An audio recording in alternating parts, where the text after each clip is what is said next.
You've probably done this. You practice something for hours, feels productive. A week later, you're right back where you started. Or you cram before a test and you may ace it, and then you forget everything by the weekend. It's not a discipline problem. It's not even a talent problem. It's that most of us were never taught how repetition actually works. And the version we default to is almost the exact opposite of the version that works. Today, we're looking at what the science actually says about repetition. Why how you repeat something matters more than how much. And what's physically happening in your brain when it finally does stick. The first two pieces in this episode come from Peter Hollins' book, The Science of Rapid Skill Acquisition. His book on how to actually get good at something fast instead of just putting in the hours. Then we'll bring in another book of his, Build a Better Brain, to look at the neuroscience underneath it. Why this method works at the level of your actual brain tissue, not just to study, say. Spaced repetition, otherwise known as distributed practice, is just what it sounds like. In order to commit more to memory and retain information better, you space out your rehearsal and exposure to it over as long a period as possible.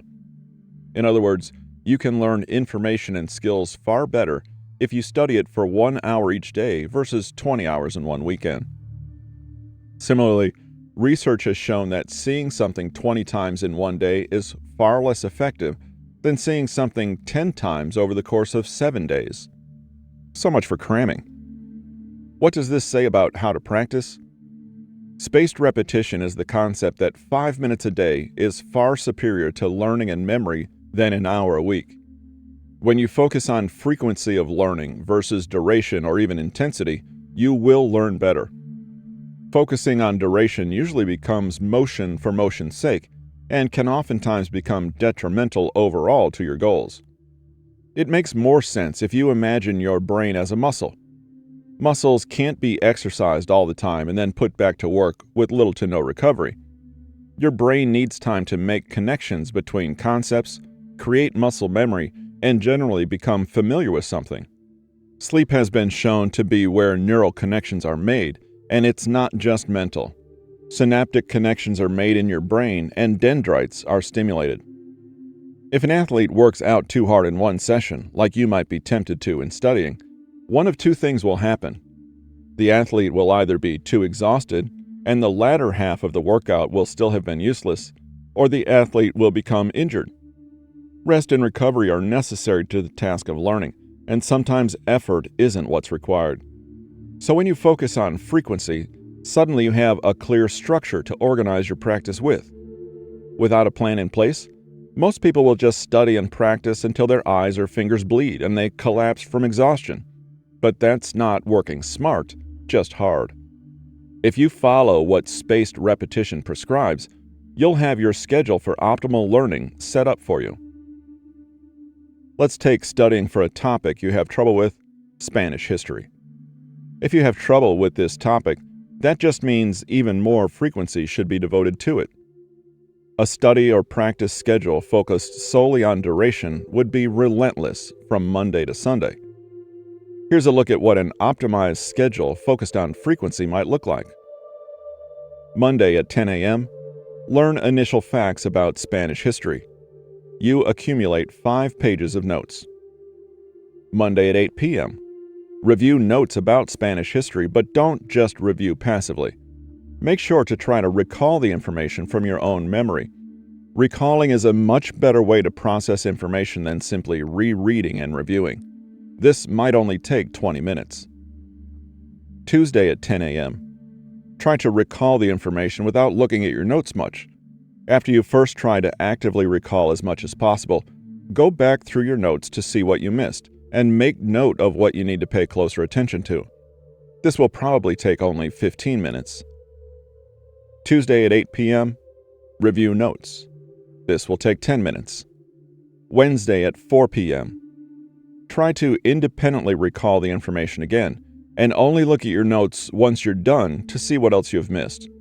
This will only take 10 minutes. Make sure not to skip any steps. Thursday at 6 p.m., Review notes. This will take 10 minutes. Friday at 10 a.m., active recall session. This will take 10 minutes. Looking at this schedule, note that you're only studying an additional 75 minutes throughout the week, but that you've managed to go through the entire lesson a whopping 6 additional times.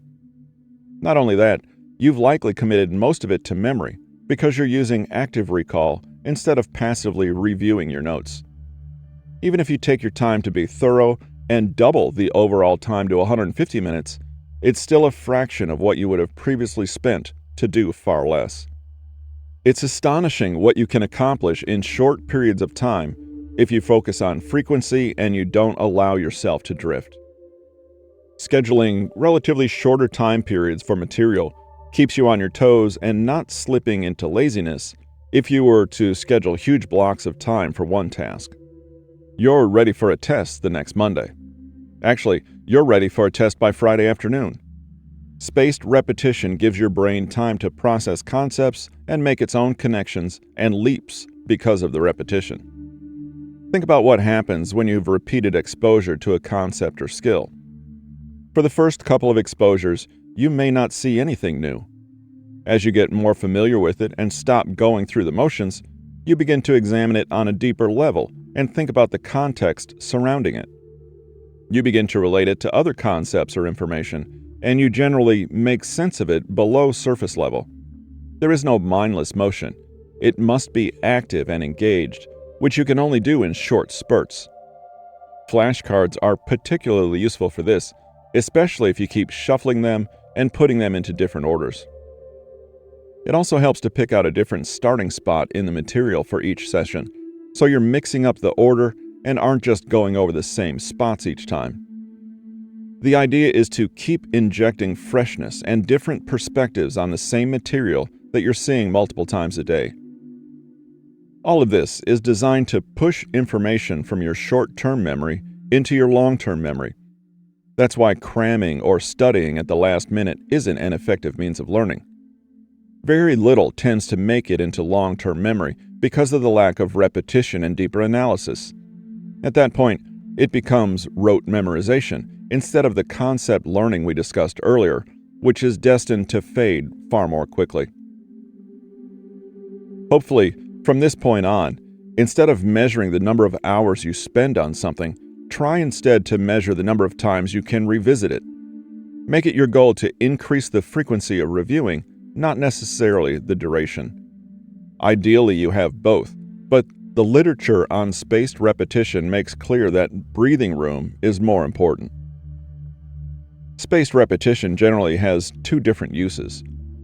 You can use it for initial learning, but you can also use it to prevent forgetting and to ensure things stick in your brain. The above example was focused on the initial learning phase, but a sample schedule to prevent forgetting and simply keep things in mind will look a bit lighter. It will strategically touch upon information just enough to keep it in your mind, but not too much as to waste time or hit the point of diminishing returns, which is when you've already memorized it.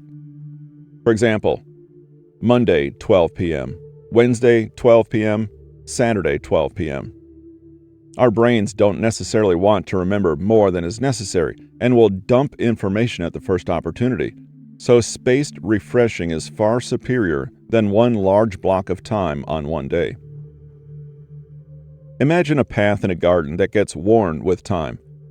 The path is a memory in your brain, and it takes a certain amount of repetitions to become deep enough to stand on its own.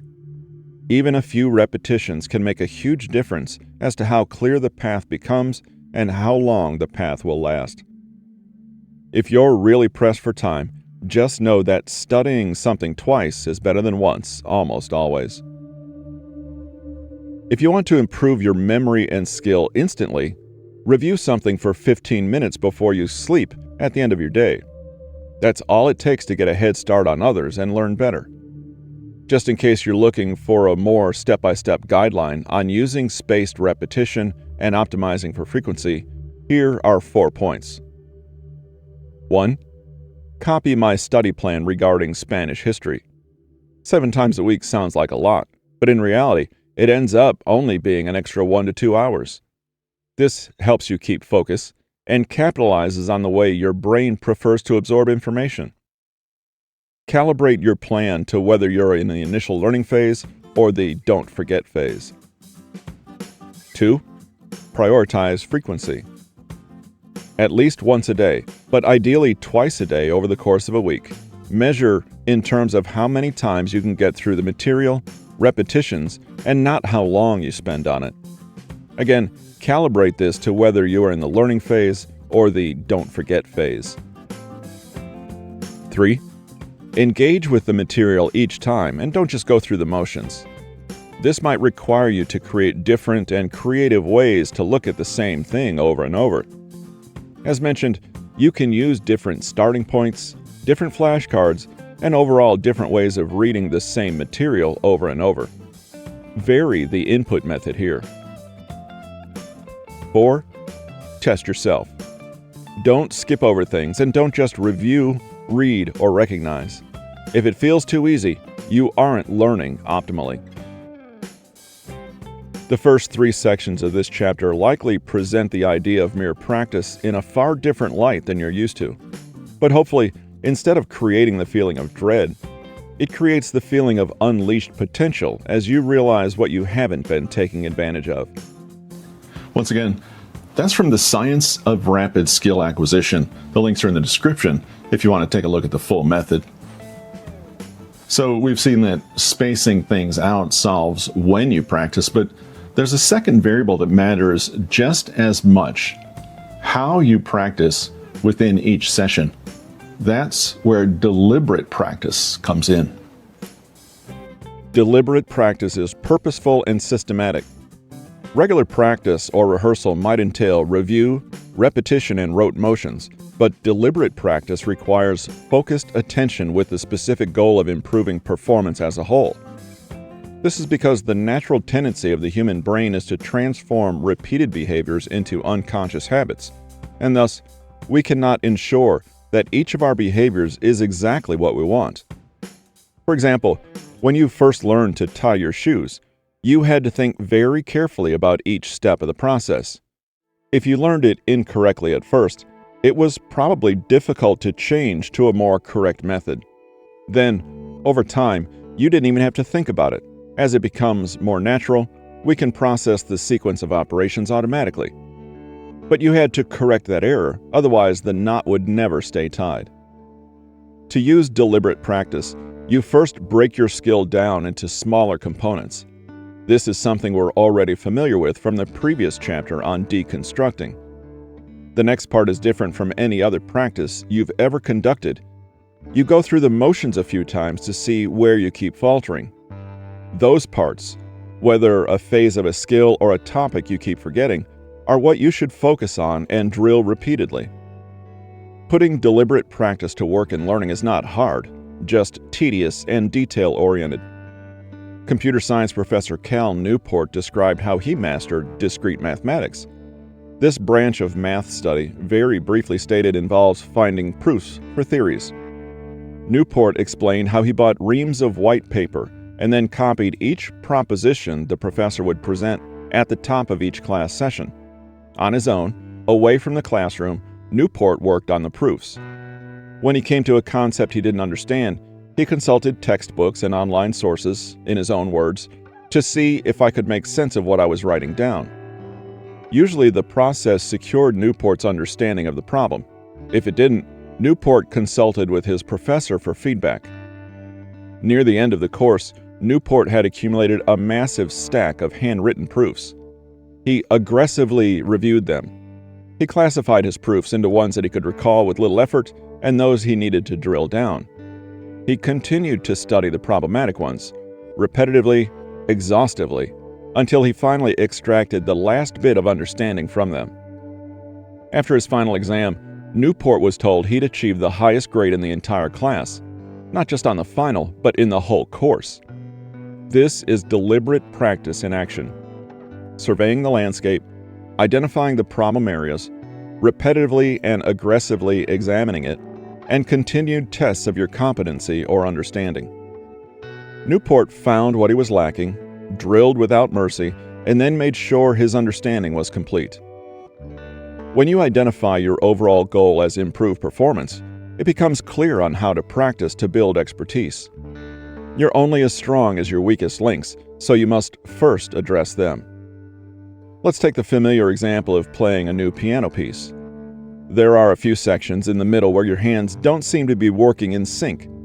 Normal practice might dictate that you keep zipping through the entire song, despite the fact that you have some trouble spots in the middle and everything else is already proficient.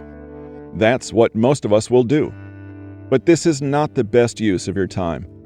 Deliberate practice demands that you drop everything else and drill the weakness in the middle until it reaches a certain level. It takes a skill component by component and ensures that each phrase is up to par. Only then will overall performance be adequate. Most any skill can be mastered using this intensive technique. There's really no prohibition on what you can learn through deliberate practice. The enemy of deliberate practice is mindless activity and motion for motion's sake. And the danger of practicing the same thing over and over is that we'll assume we're making progress merely because we're gaining experience and additional exposure. But in truth, all we're doing is reinforcing our current bad habits. We're not improving or changing them. Don't confuse improvement with repetition, because they are far from being the same. Improvement comes with repetition, but repetition by itself is worthless in your pursuit of rapid skill acquisition. Additional points in effective practice include the following. Practice sessions. There is an optimal amount of time you should practice, believe it or not.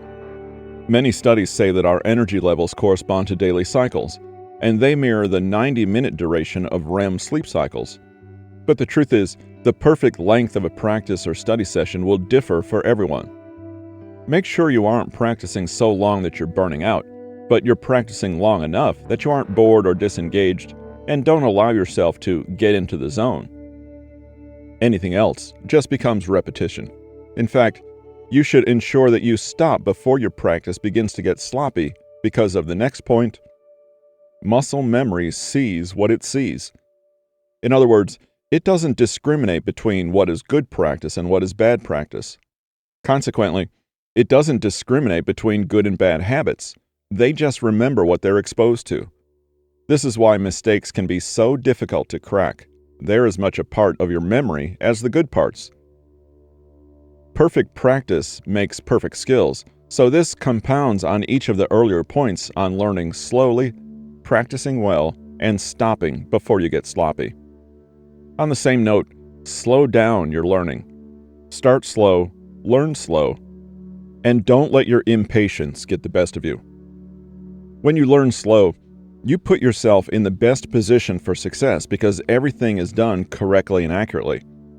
If you don't learn slow, you'll find that you often can't slow down later because you've not adequately learned the intermediate steps involved. Increase your tempo later. What's the rush? Patience. As if you needed to be reminded of patience again. But acquiring a skill is more than simply swinging a racket or understanding why your fingers should move in a certain way. It is the process of building muscle memory, and research has indicated that it can take up to 1,000 repetitions on the lower end for simpler skills and 30,000 repetitions on the higher end for more complex skills to be cemented and become second nature. Let's suppose you play a difficult piano piece for an hour a day. You can get through the piece 20 times in that hour. Even if you shoot for 1,000 repetitions, that's not going to be a short amount of time any way you slice it. So be as patient as possible and manage your expectations. Interleaved practice. This method of practice is much different from what you might have previously considered gospel. Devoting time to learning one subject in uninterrupted blocks, like eating all your vegetables first before eating your dessert. It turns out this isn't the optimal way for the brain or muscles to absorb information. Using uninterrupted blocks involves learning or practicing one skill at a time before progressing to another one.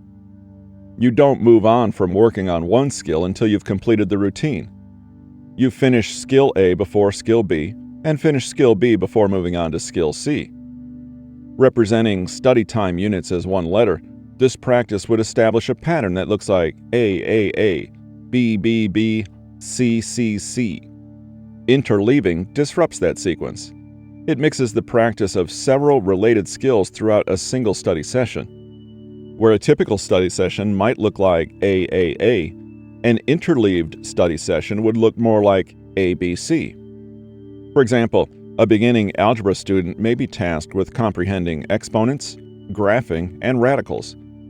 Instead of taking each subject one at a time, they should start with exponents, break off and practice graphing, then work on the radicals of square roots, and then go back to studying exponents. When studying Shakespeare, one could divide portions of a study session by switching between the playwright's comedies, tragedies, and historical plays. Taking it to another level, you could simply study Shakespeare, then mathematics, and then African history, all in the same study block. Interleaved practice at first might seem a haphazard, somewhat randomized way of learning and comparison. It might also seem that you just can't synthesize information when you interrupt its percolating in your brain so frequently. But which method actually works best? Research indicates that interleaving is actually much more effective for motor learning and cognitive tasks. Its advantage over block learning is surprising. Interleaving produces a 43% increase in learning and retention over block learning. There are a few reasons for this. First, interleaving pushes a student out of their comfort zone. Remember that the harder the practice, the more effective the learning generally is. Second, interleaving breaks any patterns and familiarity you have with a certain topic in isolation. This disruption forces you to practice active recall more and leaves you unable to passively review information. Third, and perhaps most importantly, the blending of concepts or problems builds and reinforces stronger connections between them. Students generally perceive concepts and skills as freestanding, self-contained bits of information with no apparent or obvious connections to other bits. But the more often we can connect information or skills with other things we already know, the more likely we are to understand and remember the information. Blaisman, 2017. Regularly interleaving material and skills facilitates discovery of these connections and encourages us to find unexpected bridges for ultimately better retention between different skills and ideas. The benefits of interleaved practice are twofold. First, it improves the brain's ability to discriminate between concepts. In blocking, once you know what the solution is, the hard part's over. With interleaving, each practice varies from the last, so rote or automated responses don't work. Instead, your brain has to continually focus on finding different solutions. This process sharpens your ability to learn critical features of skills and concepts, which therefore helps you select the correct response and execute it. Interleaving also strengthens memory associations. In blocking, you only need to hold one strategy in your short-term memory at a time. In interleaving, the strategy will always be different because the solution changes from one attempt to the next. Your brain is relentlessly engaged in calling forth different responses and bringing them into your short-term memory. Again, it's an active and more challenging approach, but it reinforces your neural connections among different tasks and responses, which enhances and improves learning. The most important tip to remember is that interleaving isn't the same as multitasking, which you should avoid. Don't play too loosely with the disciplines you're learning. Interleaving between chemistry, English literature, and ceramics is probably more trouble than it's worth, not to mention messy. Rather, within a single study session, move between multiple topics. Try to set a limit on how many different angles or subjects you'll handle in a given study block. 3 is enough, and 4 might be good for intense sessions. But once you're in, feel free to let your instincts guide you from topic to topic. Setting a timer for each topic is fine, but for some, the enforcement of an artificial limit might not be ideal for comprehension purposes. Even if the subjects you interleave don't vary too wildly, you still have some wiggle room. For example, you can juggle readings in English literature, European architecture, and Greek philosophy without too much shock to the system. Subjects that spur the finding of connections are especially helpful. Blending studies in art theory, art technique, and the history of pop cultural art of the 60s could very well produce meaning that can easily be shared across all three concepts. Similarly, working on a set of scales on your guitar, then chord progressions, then picking exercises all fall under the same umbrella and can create a sort of synergy. As with everything we've discussed thus far, the truly most important factor in learning is how much attention you can pay and how well you can focus. Interleaving might help keep things fresh for you, or it might prove too spastic and unable to allow you to focus in shorter periods of time. Used with caution, it doesn't necessarily matter what is scientifically proven sometimes. So that's the how. Space it out, and within each session, drill your actual weak points instead of repeating what you're already good at. Here's the question that's easy to skip past. Why does this work? Why does the brain respond to spaced, targeted repetition specifically instead of just rewarding raw hours? Well, now it's not really a learning question anymore. It's a neuroscience question. So let's switch books for a minute, because Hollins actually answers this directly in Build a Better Brain. Like any meaningful change, brain plasticity requires time, patience, and practice. It's not something that can be rushed through, and there is no quick and easy fix. A systematic and consistent approach is the best one to take when working on sharpening your brain. Even though we've used the Zen garden example frequently, for this principle, it's more illustrative to think about how the Grand Canyon was formed. At the bottom lies a small river, and through millions of years, this river slowly carved a chasm in the earth that is one of the biggest of its kind. That's an oversimplification of geography, but the idea that neuroplasticity is a long process should be clear. Researchers Jeffrey Klein and Teresa Jones came up with some guidelines for being methodical and persistent in neuroplasticity. They developed these guidelines in the context of helping victims of strokes and brain injury recover, but they can be appropriated for anyone trying to improve and strengthen their neural pathways. They generally found that the number one indicator of recovery was, you guessed it, consistency over time. Habits aren't formed in a day. In fact, studies have shown it takes at least 2 months to form a habit, and it's near impossible to memorize all 50 states of the United States in one sitting. Your hair only grows millimeters a week, and your neurons don't forge connections instantaneously. Things take time. Use it or lose it. As we've mentioned before in this book, neural pathways that are not being actively used instead get pruned. This is mainly a directive for you to keep at whatever efforts you're making and to engage as fully as you can to keep those pathways active. Pruning will inevitably happen, so it's important to focus on the functions and knowledge you want to develop to keep their respective pathways in the brain intact. Repetition matters. Practice will pay off. When you find a course of action you want to focus on, be prepared to repeat it. Neural pathways respond to repeated practice by becoming more ingrained, and it gets easier as you go along. Just like reps in the gym do with our physical abilities, repeated exercises in building neural pathways will make your brain functions more automatic in time. Intensity matters. Klein and Jones also discovered that neural pathways respond more strongly to intense retraining. Although you may feel initially resistant to tasks that might seem a little too difficult or hard to grasp, those are exactly the kinds of efforts that will have the most effect on your synaptic connection. Sprinting is more beneficial than leisurely jogging. Learning a complex foreign language is one of the best ways to raise your mental level of intensity. If you've been intimidated by higher math studies like calculus, applied mathematics, or trigonometry, try teaching them to yourself from the ground up.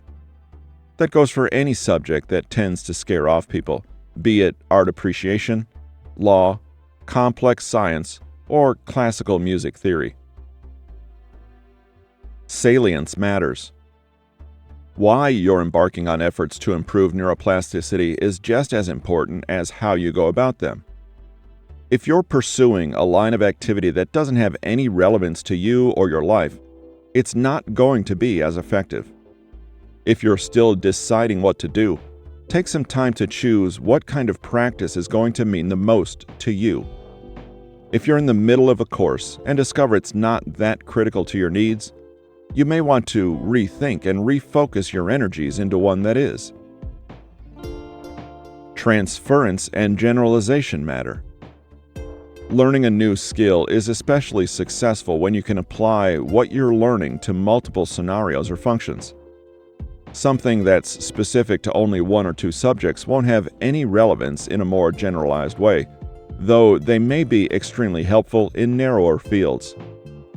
Try to employ at least a few adaptable areas of focus that will come in handy in multiple scenarios. The act of thinking how you can apply it in different contexts will also help. Learning a foreign language instills educational strategies that can help you with another language. If you learn French, you might be more able to learn Spanish at some point. So that's the full picture. Spaced repetition and deliberate practice aren't just productivity hacks. They're the two conditions your brain actually needs to build new neural pathways. Skip the spacing and you're cramming.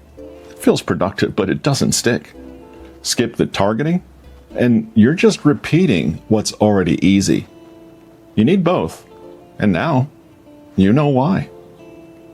If you want the full breakdown, both these books are linked in the description below. The Science of Rapid Skill Acquisition and Build a Better Brain, both from Peter Hollins. If you want more on how the brain actually works day to day, that's most of what I cover on the main channel, linked below. New episodes every week. Subscribe if this was useful.